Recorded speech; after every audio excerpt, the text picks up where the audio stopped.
Segundo audio de Historia de un alma. Autobiografía de Santa Teresita del Niño Jesús. Manuscrito A. Capítulo 2. En los Buissonets, de 1877 a 1881. 1. Muerte de mamá. Todos los detalles de la enfermedad de nuestra querida madre siguen todavía vivos en mi corazón. Me acuerdo sobre todo de las últimas semanas que pasó en la tierra. Celina y yo vivíamos como dos pobres desterradas. Todas las mañanas venía a buscarnos la señora de Lerich y pasábamos el día en su casa. Un día no habíamos tenido tiempo de rezar nuestras oraciones antes de salir y por el camino Celina me dijo muy bajito: «¿Tenemos que decirle que no hemos rezado?» «Sí», le contesté.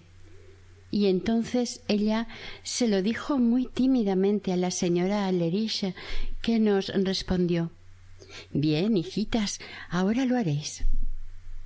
Y dejándonos solas en una habitación muy grande, se fue.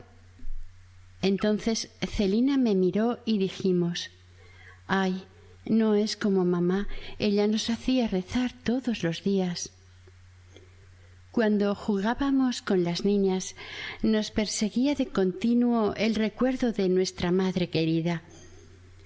Una vez que a Celina le dieron un albaricoque, se inclinó hacia mí y me dijo muy bajito: «No lo comeremos, se lo daré a mamá». Pero ay, nuestra pobre mamaíta estaba ya demasiado enferma para comer las frutas de la tierra.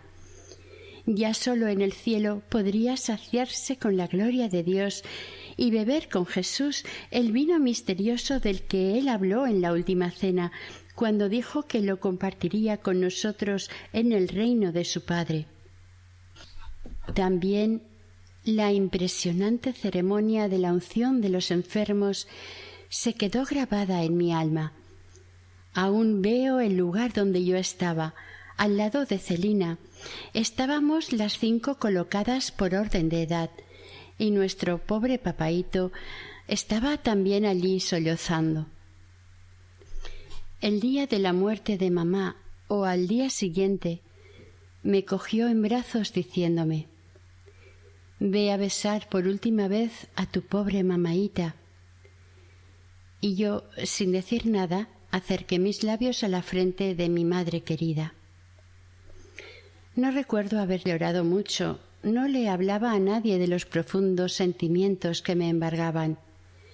Miraba y escuchaba en silencio. Nadie tenía tiempo para ocuparse de mí, así que vi muchas cosas que hubieran querido ocultarme. En un determinado momento me encontré frente a la tapa del ataúd. Estuve un largo rato contemplándolo. Nunca había visto ninguno.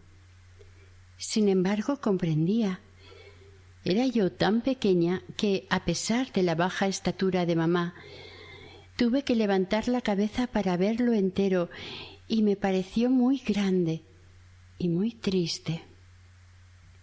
15 años más tarde me encontré delante de otro ataúd, el de la madre Genoveva.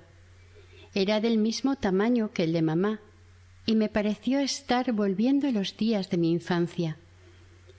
Todos los recuerdos se agolparon en mi mente.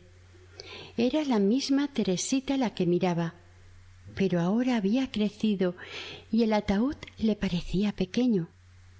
Ya no necesitaba levantar la cabeza para verlo, tan solo la levantaba para contemplar el cielo, que le parecía muy alegre, porque todas sus pruebas se habían terminado y el invierno de su alma había pasado para siempre.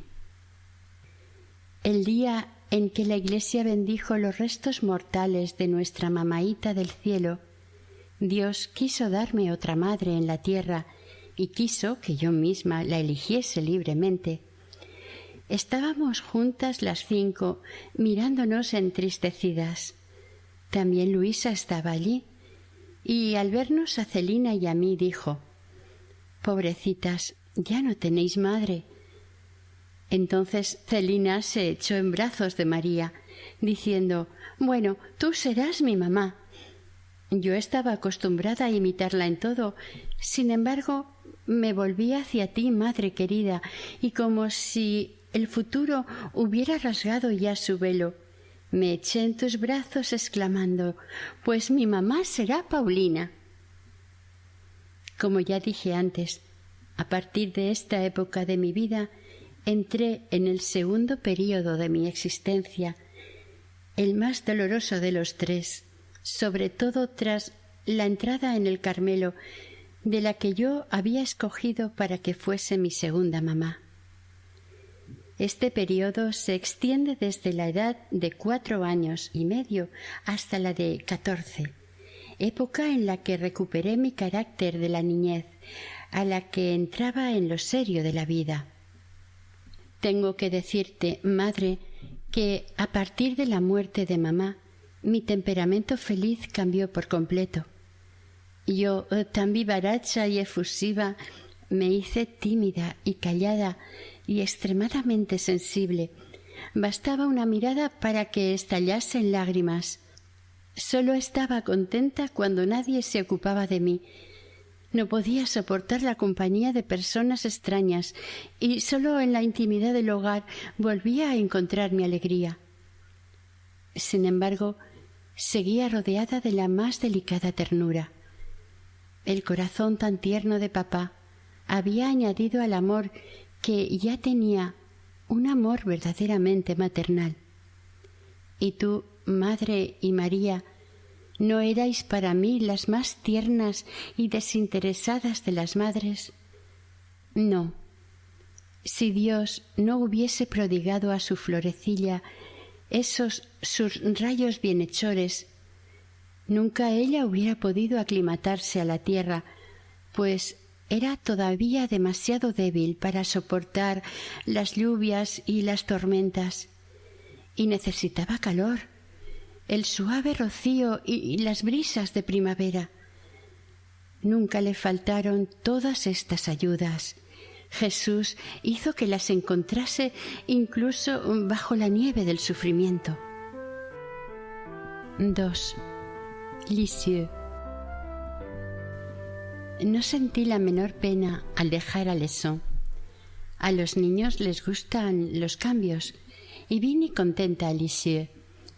Me acuerdo del viaje y de la llegada al anochecer a la casa de mi tía. Aún me parece estar viendo a Juana y a María esperándonos en la puerta. Me sentía muy feliz de tener unas primitas tan buenas. Las quería mucho, lo mismo que a mi tía y sobre todo a mi tío.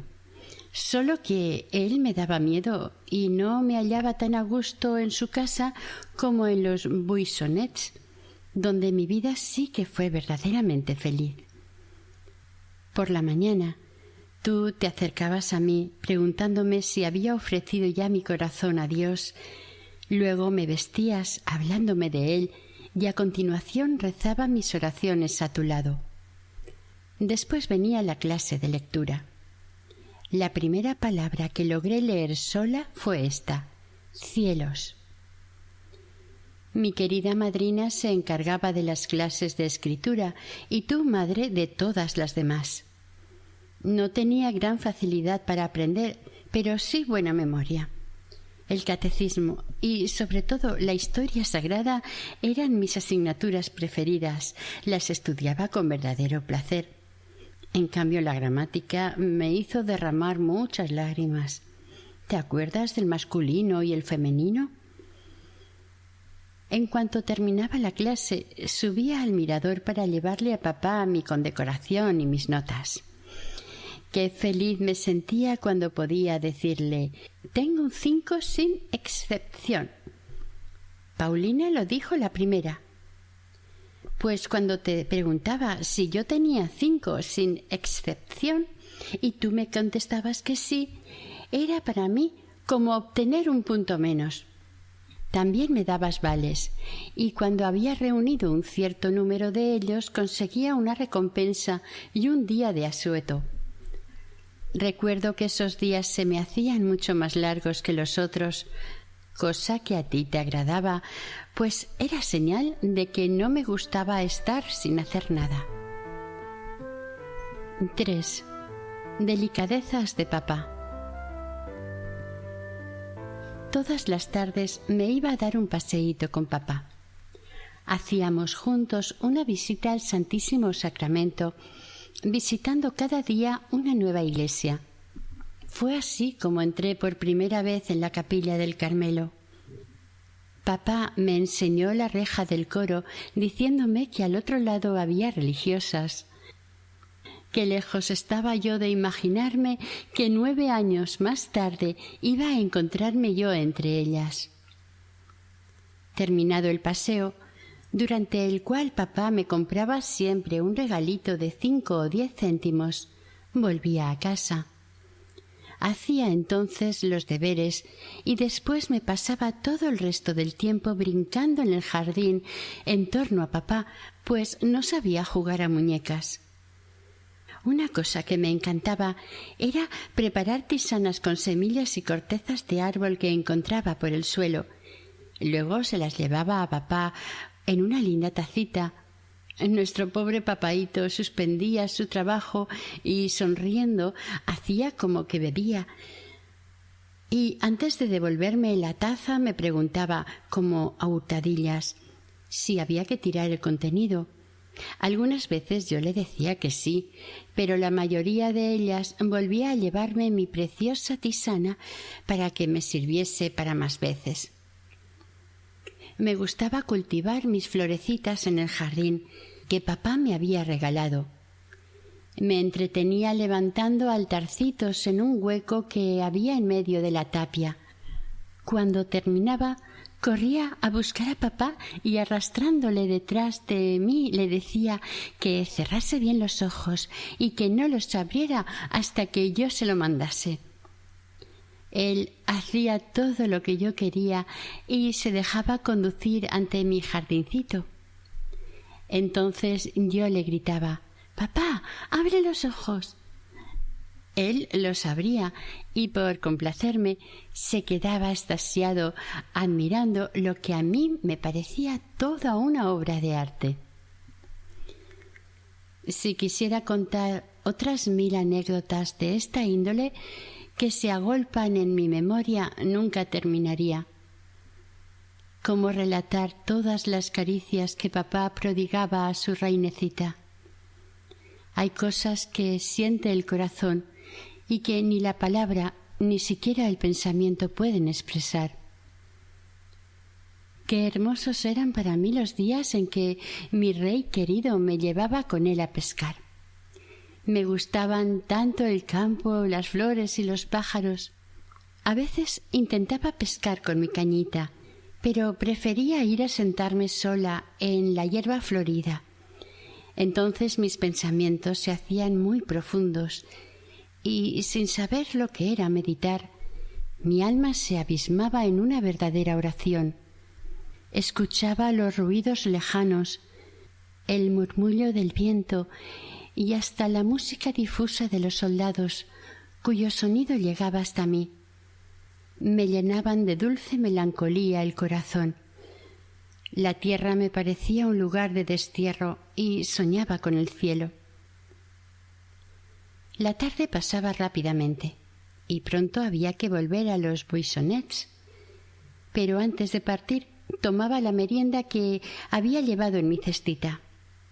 La hermosa rebanada de pan con mermelada que tú me habías preparado había cambiado de aspecto. En lugar de su vivo color rojo ya no veía más que un pálido color rosa, todo rancio y revenido. Entonces la tierra me parecía aún más triste y comprendía que sólo en el cielo la alegría sería sin nubes.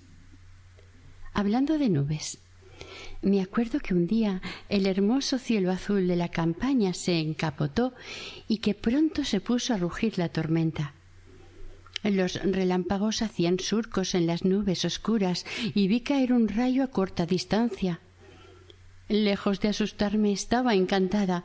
Me parecía que Dios estaba muy cerca de mí.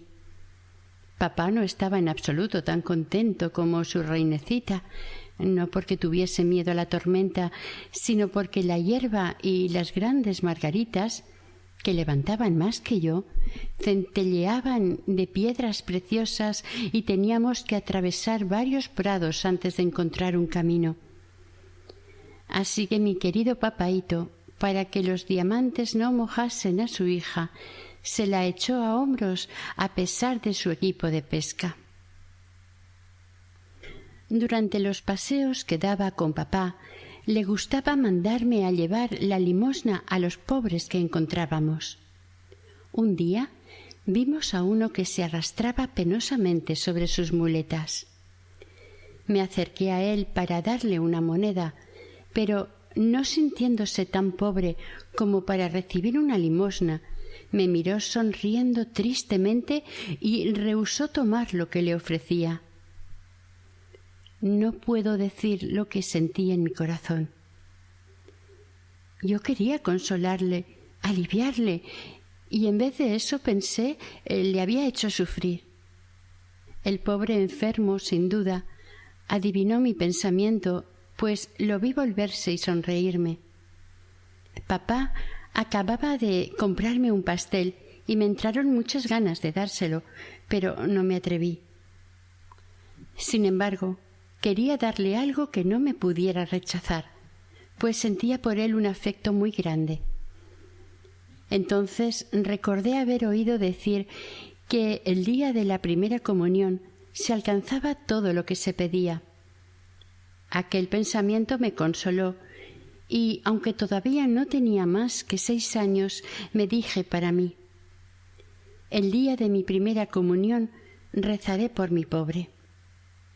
5 años más tarde cumplí la promesa y espero que Dios habrá escuchado la oración que Él mismo me había inspirado que le dirigiera por uno de sus miembros dolientes.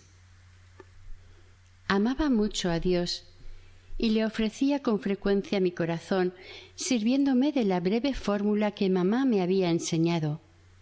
Sin embargo, un día, o mejor, una tarde del mes de mayo, cometí una falta que vale la pena contar aquí.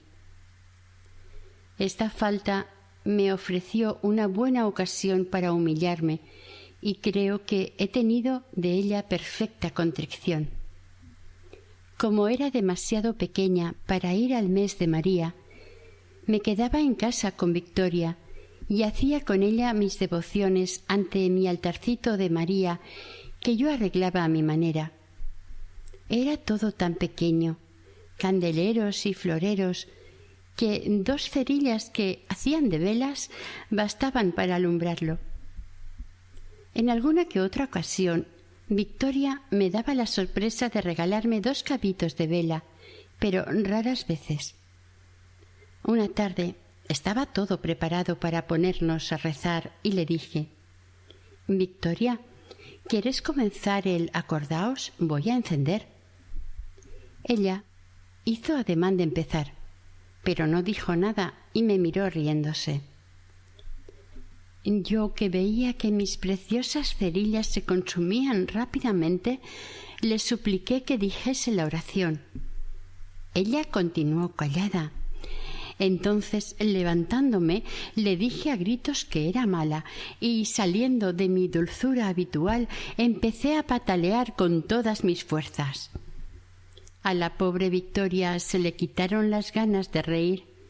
Me miró asombrada y me enseñó los cabos de vela que había traído. Y yo, después de haber derramado lágrimas de rabia, lloré lágrimas de sincero arrepentimiento con el firme propósito de no volver a hacerlo nunca más. En otra ocasión me ocurrió una nueva aventura con Victoria, pero de esta no tuve que arrepentirme, pues conservé perfectamente la calma. Yo quería un tintero que estaba sobre la chimenea de la cocina.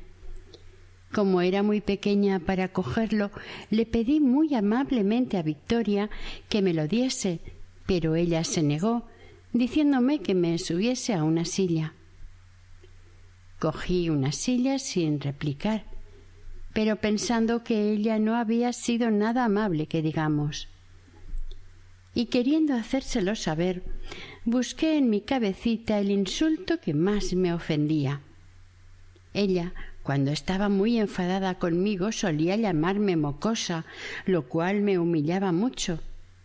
Así que, antes de bajarme de la silla, me volví hacia ella con gran dignidad y le dije: «Victoria, eres una mocosa». Y me escapé corriendo, dejándola que meditase las profundas palabras que acababa de dirigirle. El resultado no se hizo esperar, pues pronto la oí gritar: «Señorita María, Teresa acaba de llamarme mocosa».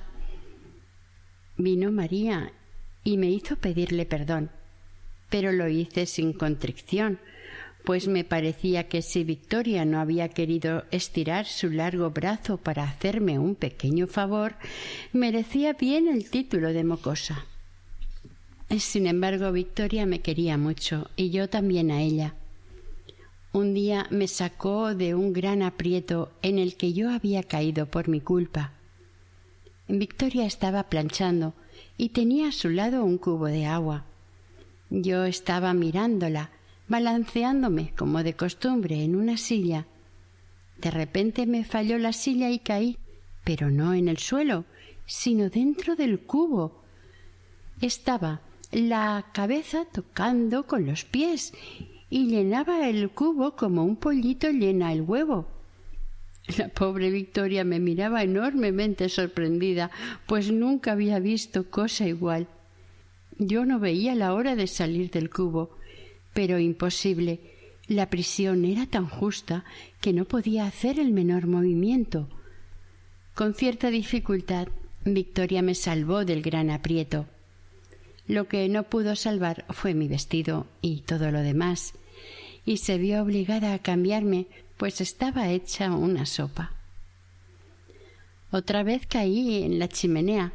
Por suerte el fuego no estaba encendido y Victoria no tuvo más trabajo que el de levantarme y sacudirme la ceniza que me cubría de pies a cabeza. Todas estas aventuras me sucedían los miércoles, mientras tú y María estabais en el canto. 4. Primera confesión. Fue también un miércoles cuando vino a visitarnos el señor Dusselier. Cuando Victoria le dijo que no había nadie en casa más que Teresita, entró a la cocina para verme y estuvo mirando mis deberes. Me sentí muy orgullosa de recibir a mi confesor, pues había hecho poco antes mi primera confesión. Qué dulce recuerdo aquel. Con cuánto esmero me preparaste, madre querida, diciéndome que no era a un hombre a quien iba a decir mis pecados, sino a Dios. Estaba profundamente convencida de ello, por lo que me confesé con gran espíritu de fe, y hasta te pregunté si no tendría que decirle al señor Dusselier que lo amaba con todo el corazón, ya que era a Dios a quien le iba a hablar en su persona. Bien instruida acerca de todo lo que tenía que decir y hacer, entré al confesionario y me puse de rodillas. Pero al abrir la ventanilla, el señor Dusselier no vio a nadie. Yo era tan pequeña que mi cabeza quedaba por debajo de la tabla de apoyar las manos. Entonces me mandó ponerme de pie. Obedecí enseguida. Me levanté y, poniéndome exactamente frente a él para verle bien, me confesé como una persona mayor y recibí su bendición con gran fervor, pues tú me habías dicho que en esos momentos las lágrimas del niño Jesús purificarían mi alma. Recuerdo que en la primera exhortación que me hizo me invitó, sobre todo, a tener devoción a la Santísima Virgen, y yo prometí redoblar mi ternura hacia ella. Al salir del confesionario me sentía tan contenta y ligera que nunca había sentido tanta alegría en mi alma. Después volví a confesarme en todas las fiestas importantes y cada vez que lo hacía era para mí una verdadera fiesta. 5. Fiestas y domingos en familia. Las fiestas. ¡Cuántos recuerdos me trae esta palabra! ¡Cómo me gustaban las fiestas! Tú, madre querida, sabías explicarme tan bien todos los misterios que en cada una de ellas se encerraban, que eran para mí auténticos días de cielo. Me gustaban sobre todo las procesiones del Santísimo. ¡Qué alegría arrojar flores al paso del Señor!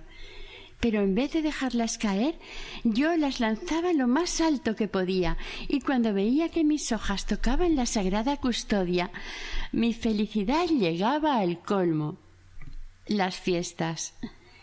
Si bien las grandes eran raras, cada semana traía una muy entrañable para mí: el domingo. ¿Qué día el domingo? Era la fiesta de Dios, la fiesta del descanso. Empezaba por quedarme en la cama más tiempo que otros días. Además, mamá Paulina mimaba a su hijita llevándole el chocolate a la cama y después la vestía como a una reinecita. La madrina venía a peinar los rizos de su ahijada, que no siempre era buena cuando le alisaban el pelo, pero luego se iba muy contenta a coger la mano de su rey, que ese día la besaba con mayor ternura aún que de ordinario. Después toda la familia iba a misa. Durante todo el camino y también en la iglesia, la reinecita de papá le daba la mano. Su sitio estaba junto al de él, y cuando teníamos que sentarnos para el sermón había que encontrar también 2 sillas, una junto a otra. Esto no resultaba muy difícil, pues todo el mundo parecía encontrar tan entrañable el ver a un anciano tan venerable con una hija tan pequeña que la gente se apresuraba a cedernos el asiento. Mi tío, que ocupaba los bancos de los mayordomos, gozaba al vernos llegar y decía que yo era su rayito de sol. No me preocupaba lo más mínimo que me mirasen. Escuchaba con toda atención los sermones, aunque no entendía casi nada. El primero que entendí y que me impresionó profundamente fue uno sobre la pasión, predicado por el señor Tisselier, y después entendí ya todos los demás. Cuando el predicador hablaba de Santa Teresa, papá se inclinaba y me decía muy bajito: «Escucha bien, reinecita, que están hablando de tu santa patrona». Y yo escuchaba bien, pero miraba más a papá que al predicador. Me decía tantas cosas su hermoso rostro. A veces sus ojos se llenaban de lágrimas que en vano podía contener. Tanto le gustaba a su alma abismarse en las verdades eternas que parecía no pertenecer ya a esta tierra. Sin embargo, su carrera estaba aún muy lejos de terminar. Tenían que pasar todavía largos años antes de que el hermoso cielo se abriera ante sus ojos extasiados y de que el Señor enjugara las lágrimas de su fiel servidor y cumplidor. Pero vuelvo a mi jornada del domingo. Aquella alegre jornada que pasaba con tanta rapidez tenía también su fuerte tinte de melancolía. Recuerdo que mi felicidad era total hasta completas. Durante esta hora del oficio me ponía a pensar que el día de descanso se iba a terminar, que al día siguiente había que volver a empezar la vida normal, a trabajar, a estudiar las lecciones, y mi corazón sentía el peso del destierro de la tierra y suspiraba por el descanso eterno del cielo, por el domingo sin ocaso de la patria. Hasta los paseos que dábamos antes de volver a los buissonets dejaban en mi alma un sentimiento de tristeza. En ellos la familia ya no estaba completa, pues papá, por dar gusto a mi tío, le dejaba a María o a Paulina la tarde de los domingos. Solo me sentía realmente contenta cuando me quedaba yo también. Prefería eso a que me invitasen a mí sola, pues así se fijaban menos en mí. Mi mayor placer era oír hablar a mi tío, pero no me gustaba que me hiciese preguntas, y sentía mucho miedo cuando me ponía sobre una de sus rodillas y cantaba con voz de trueno la canción de Barba Azul. Cuando papá venía a buscarnos me ponía muy contenta. Al volver a casa iba mirando las estrellas que titilaban dulcemente y esa visión me fascinaba. Había sobre todo un grupo de perlas de oro en las que me fijaba muy gozosa, pues me parecía que tenían forma de té, poco más o menos esta forma. Se lo enseñaba a papá, diciéndole que mi nombre estaba escrito en el cielo, y luego, no queriendo ver ya cosa alguna de esta tierra miserable, le pedía que me guiase él. Y entonces, sin mirar dónde ponía los pies, levantaba bien alta la cabeza y caminaba sin dejar de contemplar el cielo estrellado. ¿Y qué decir de las veladas de invierno, sobre todo de las de los domingos? Cómo me gustaba sentarme con Celina después de la partida de damas en el regazo de papá. Con su hermosa voz cantaba tonadas que llenaban el alma de pensamientos profundos, o bien, meciéndonos dulcemente, recitaba poesías impregnadas de verdades eternas. Luego subíamos para rezar las oraciones en común, y la reinecita se ponía solita junto a su rey, y no tenía más que mirarlo para saber cómo rezan los santos. Finalmente íbamos todas, por orden de edad, a dar las buenas noches a papá y a recibir un beso. La reina iba naturalmente la última, y el rey, para besarla, la cogía por los codos, y ella exclamaba bien alto: «Buenas noches, papá, hasta mañana, que duermas bien». Y todas las noches se repetía la escena. Después mi mamaíta me cogía en brazos y me llevaba hasta la cama de Celina, y yo entonces le decía: «Paulina, ¿he sido hoy bien buenecita? ¿Vendrán los angelitos a volar a mi alrededor?». La respuesta era siempre sí, pues de otro modo me hubiera pasado toda la noche llorando. Después de besarme, al igual que mi querida madrina, Paulina volvía a bajar y la pobre Teresita se quedaba completamente sola en la oscuridad. Y por más que intentaba imaginarse a los angelitos volando a su alrededor, no tardaba en apoderarse de ella el terror. Las tinieblas le daban miedo, pues desde su cama no alcanzaba a ver las estrellas que titilaban dulcemente. Considero una auténtica gracia el que tú, madre querida, me hayas acostumbrado a superar mis miedos. A veces me mandabas sola por la noche a buscar un objeto cualquiera en alguna habitación alejada.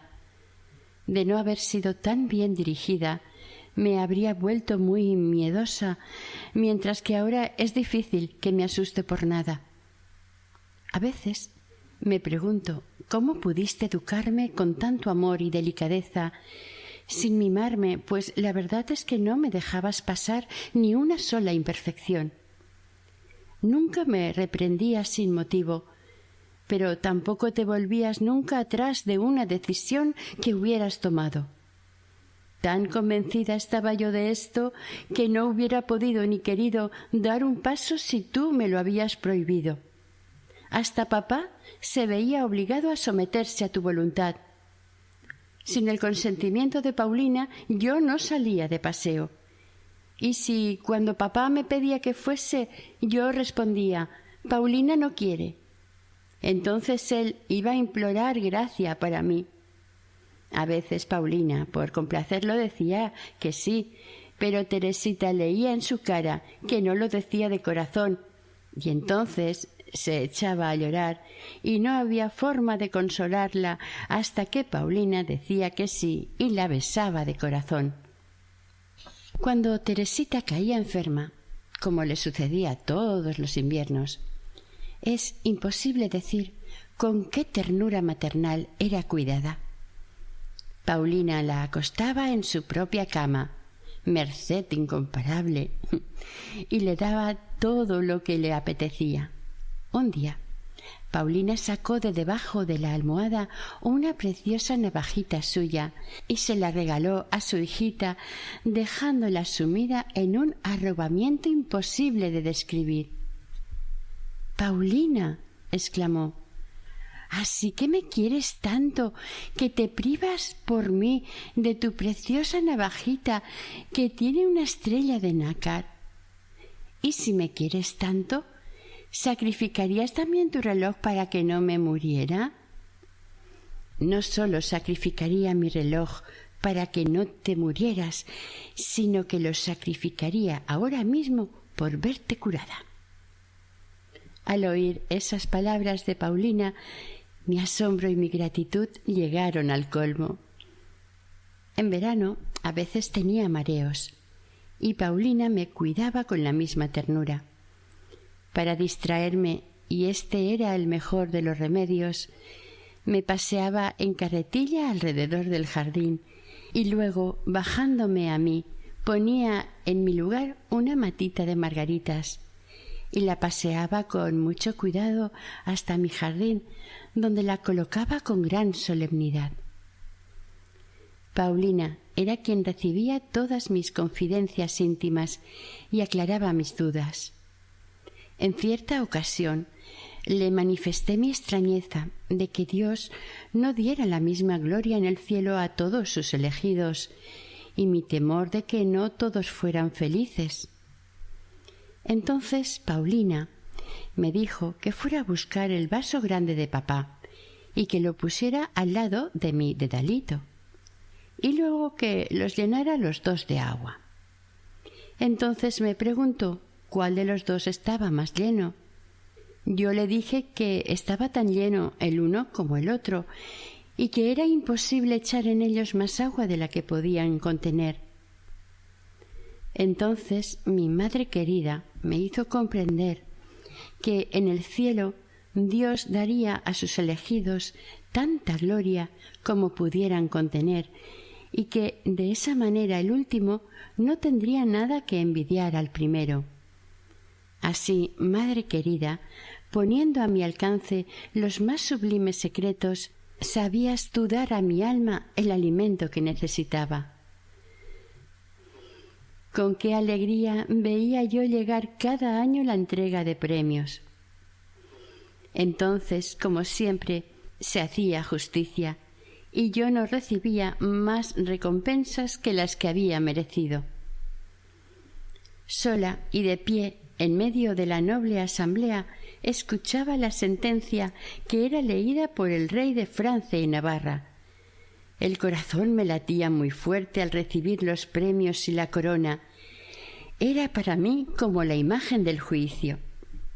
Inmediatamente después de la entrega, la reinecita se quitaba su vestido blanco y se apresuraban a disfrazarla para que tomara parte en la gran representación.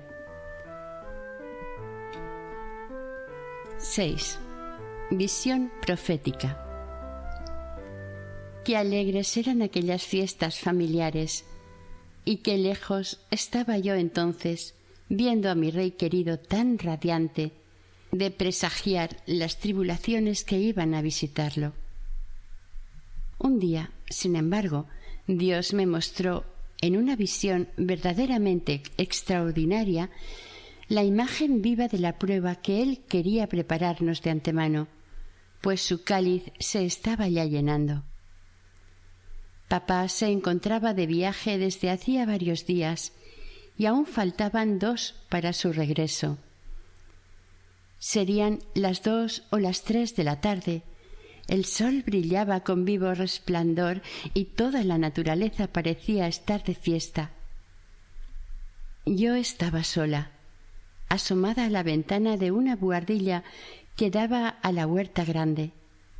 Miraba al frente, con el alma ocupada en pensamientos risueños, cuando vi delante del lavadero, que se encontraba justamente allí enfrente, a un hombre vestido exactamente igual que papá, de la misma estatura y con la misma forma de andar, solo que estaba mucho más encorvado. Tenía la cabeza cubierta con una especie de delantal de color indefinido, de suerte que no le podía ver la cara. Llevaba un sombrero parecido a los de papá. Lo vi avanzar con paso regular bordeando mi jardincito. De pronto, un sentimiento de pavor sobrenatural invadió mi alma, pero inmediatamente pensé que seguramente papá había regresado y que se ocultaba para darme una sorpresa. Entonces le llamé a gritos, con voz trémula de emoción: «¡Papá! ¡Papá!». Pero el misterioso personaje no pareció oírme y prosiguió su marcha regular sin ni siquiera volverse. Siguiéndole con la mirada, le vi dirigirse hacia el bosquecillo que cortaba en 2 la avenida principal. Esperaba verlo reaparecer al otro lado de los grandes árboles, pero la visión profética se había desvanecido. Todo esto no duró más que un instante, pero se grabó tan profundamente en mi corazón que aún hoy, 15 años después, conservo tan vivo su recuerdo como si la visión estuviese todavía delante de mis ojos. María estaba conmigo, madre mía, en una habitación que tenía comunicación con aquella en la que yo me encontraba. Y al oírme llamar a papá, tuvo una sensación de pavor y pensó, según me dijo después, que debía estar ocurriendo algo extraordinario. Disimulando su emoción, corrió junto a mí preguntándome qué me pasaba para estar llamando a papá, que estaba en Alençon. Entonces le conté lo que acababa de ver. Para tranquilizarme, María me dijo seguramente que habría sido Victoria, que para meterme miedo se había cubierto la cabeza con el delantal. Pero al preguntarle, Victoria aseguró que ella no había salido de la cocina. Además, yo estaba bien segura de haber visto a un hombre y de que ese hombre tenía todas las trazas de papá. Entonces fuimos las 3 al otro lado del macizo de árboles, y al no encontrar la menor huella de que alguien hubiese estado allí, tú me dijiste que no pensara más en ello. Pero no pensar más en ello era algo que no estaba en mi poder. Mi imaginación me presentaba una y otra vez la escena misteriosa que había visto. Muchas veces también intenté levantar el velo que me ocultaba su significado, pues en el fondo de mi corazón abrigaba la íntima convicción de que esta visión tenía un sentido que algún día se me iba a revelar. Ese día se hizo esperar largo tiempo, pero 14 años más tarde Dios mismo rasgó ese velo misterioso. Estábamos en licencia Sor María del Sagrado Corazón y yo, y hablábamos como siempre de cosas de la otra vida y de nuestros recuerdos de la infancia. Yo le recordé la visión que había tenido a la edad de 6 a 7 años, y de pronto, al contar los detalles de aquella extraña escena, comprendimos las 2 a la vez lo que significaba. Era a papá a quien yo había visto, caminando encorvado por la edad. Era él, llevando en su rostro venerable y en su cabeza encanecida el signo de su prueba gloriosa. así como la faz adorable de Jesús estuvo velada durante su pasión, así tenía que estar también velada la faz de su fiel servidor en los días de sus sufrimientos, para que en la patria celestial pudiera resplandecer junto a su Señor, el Verbo eterno. Y desde el seno de esa gloria inefable, nuestro querido Padre, que reina ya en el cielo, nos ha alcanzado la gracia de comprender la visión que su reinecita había tenido a una edad en la que no era de temer que sufriera una ilusión. Desde el seno de la gloria nos ha alcanzado el dulce consuelo de comprender que 10 años antes de nuestra gran tribulación Dios quiso mostrármela ya, como un padre hace vislumbrar a sus hijos el porvenir glorioso que les tiene preparado y se complace en considerar por adelantado las riquezas incalculables que constituirán su herencia. Pero, ¿por qué Dios me concedió precisamente a mí esta revelación? ¿Por qué mostró a una niña tan pequeña algo que ella no podía comprender, algo que, de haberlo comprendido, la hubiera hecho morir de dolor? ¿Por qué? Es sin duda, uno de esos misterios que comprenderemos en el cielo y que será para nosotras causa de eterna admiración. ¡Qué bueno es el Señor! Él acompasa siempre sus pruebas a las fuerzas que nos da. Como acabo de decir, yo nunca hubiera podido soportar ni tan siquiera la idea de los amargos sufrimientos que me reservaba el porvenir. Era incapaz hasta de pensar, sin estremecerme, que papá pudiese morir. Una vez estaba subido a lo alto de una escalera y como yo quedaba justamente debajo de él, me gritó: «Apártate, chiquitita, que si caigo te voy a aplastar». Al oír esto, me sublevé interiormente y en vez de apartarme me pegué más a la escalera pensando: por lo menos, si papá se cae, no tendré el dolor de verle morir, pues yo moriré con él. Me es imposible decir lo mucho que quería a papá. Todo él me causaba admiración. Cuando me explicaba sus ideas, como si yo fuese ya una jovencita, yo le decía ingenuamente que seguro que si decía todas esas cosas a los hombres importantes del gobierno, vendrían a buscarlo para hacerle rey, y entonces Francia sería feliz como no lo había sido nunca. Pero en el fondo me alegraba, y me lo reprochaba a mí misma como si fuese un pensamiento egoísta, de que no hubiese nadie más que yo que conociese bien a papá, pues sabía que si llegara a ser rey de Francia sería desdichado, porque esta es la suerte de todos los monarcas, y sobre todo ya no sería mi rey, un rey solo para mí. 7. Trouville. Tenía yo 6 o 7 años cuando papá nos llevó a Trouville. Nunca olvidaré la impresión que me causó el mar. No me cansaba de mirarlo. Su majestuosidad, el rugido de las olas, todo le hablaba a mi alma de la grandeza y del poder de Dios.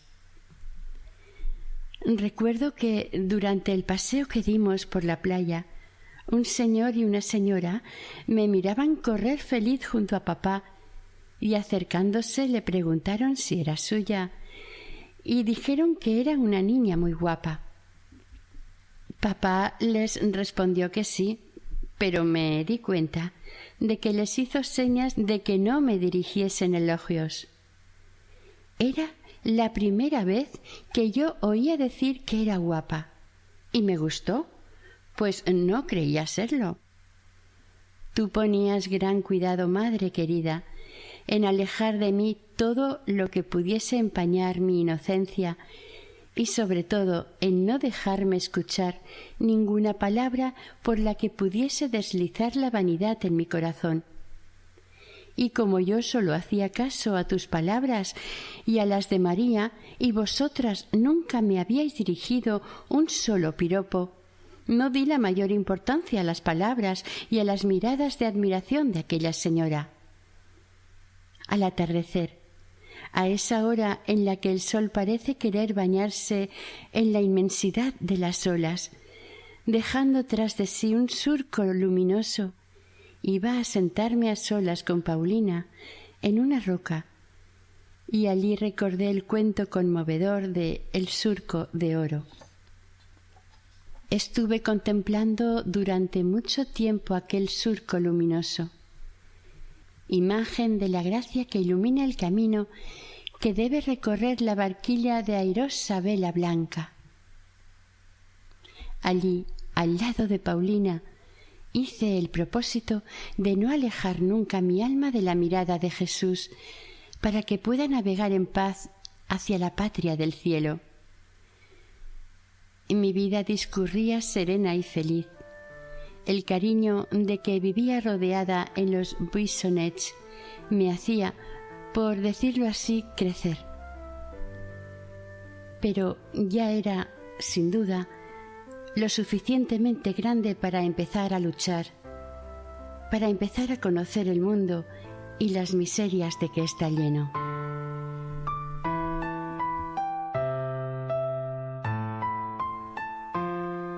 Fin del segundo audio. Segundo capítulo de Historia de un alma. Manuscrito A.